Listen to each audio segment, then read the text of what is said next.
E se o segredo por trás de todo o grande argumento já tivesse sido decifrado há mais de 2000 anos? Pois é, hoje a gente vai mergulhar fundo numa das classificações mais poderosas da história do pensamento. Uma estrutura de 2300 anos que, olha, continua incrivelmente relevante.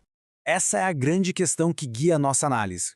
Pode parecer um exagero, mas essa estrutura que a gente vai explorar foi desenhada por ninguém menos que Aristóteles, na sua obra sobre retórica.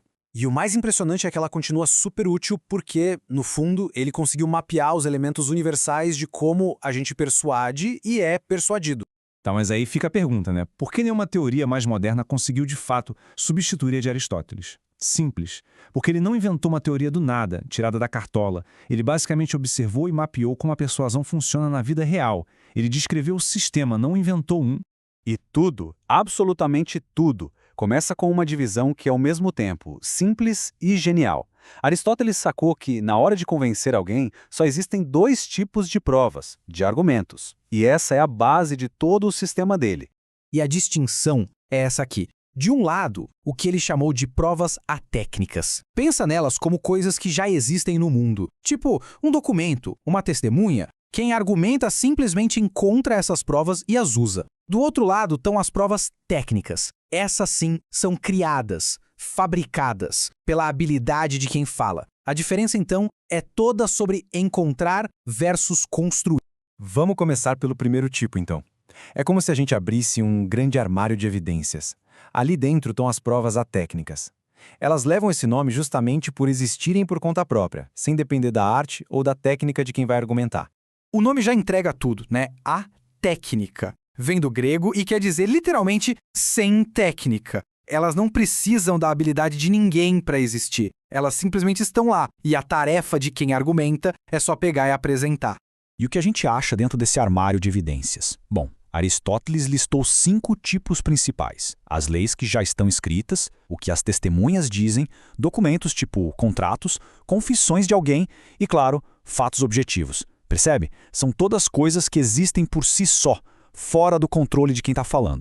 Para ficar bem claro o poder disso, imagina só uma briga sobre um aluguel. O dono do imóvel diz que o combinado era 2.000. O inquilino jura que era 1.500. A discussão podia ir longe, até que alguém pega o contrato assinado e lá está escrito 1.500. Pronto, fim de papo. A prova não foi a lábia de ninguém, foi o papel. Isso é uma prova atécnica em ação, pura e simples. Beleza, agora vamos para outra categoria. A gente sai desse armário de evidências e abre o que seria a caixa de ferramentas de quem fala. Aqui estão as provas técnicas, aquelas que são ativamente construídas pela arte e pela habilidade de quem está argumentando. E aqui vem outra sacada genial de Aristóteles. Ele percebeu que toda e qualquer persuasão que alguém cria do zero se encaixa em, exatamente, 3 categorias. Não são 2, não são 4, são 3. E são eles os famosos ethos, pathos e logos. Provavelmente esses nomes não são estranhos. O ethos é sobre convencer pela credibilidade. O pathos é sobre se conectar com a emoção do público. E o logos? Bom, o logos é sobre construir um argumento com base na lógica, na razão pura. Essas são as 3 ferramentas da caixa. Vamos ver o ethos na prática. Quando alguém começa uma frase com "em 25 anos de prática", a força do que vem a seguir não está só nos fatos, mas na autoridade que essa experiência toda passa. Na hora, a gente pensa, opa, essa pessoa sabe do que está falando. Isso é criar uma prova a partir da própria credibilidade. Agora, o pathos. Essa frase não é sobre lógica, né? O alvo aqui é outro. Ela vai direto na emoção. Ao descrever a vítima de forma tão vulnerável, quem fala desperta na gente sentimentos de pena, de revolta, e isso nos deixa muito mais inclinados a concordar.